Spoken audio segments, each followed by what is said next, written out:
At least 28 people were killed and more than 300 wounded when a suicide bomber blew up a bus full of explosives near a government security building in the heart of Kabul.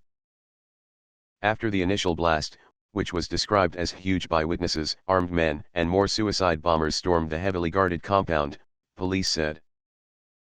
Al Jazeera's Qais Azimy, reporting from Kabul, said Tuesday's attack, which was quickly claimed by the Taliban, was likely the biggest such incident to hit the capital since 2001. With the attack happening during morning rush hour in a crowded area, the number of deaths was likely to rise, according to police.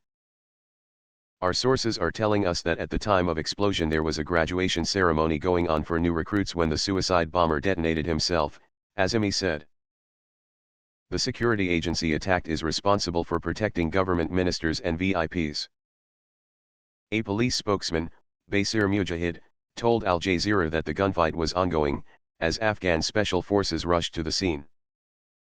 The Taliban are still fighting with the security forces, Mujahid said. Fighting season. In a statement, the presidential palace condemned the attack in the strongest possible terms. The explosion has caused a lot of damage to the government, Zabihullah Mujahid, a Taliban spokesman, told Al Jazeera. The U.S. Embassy said it was not affected by the blast. The NATO military coalition also said it was unaffected. The Taliban last week announced the start of their spring offensive even as the government in Kabul tried to talk them back to the negotiating table in a bid to end the country's drawn-out conflict.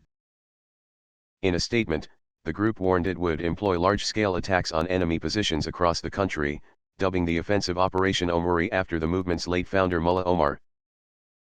Since then, fighting has raged around the symbolically important northern city of Kunduz, which fell briefly to the Taliban last September.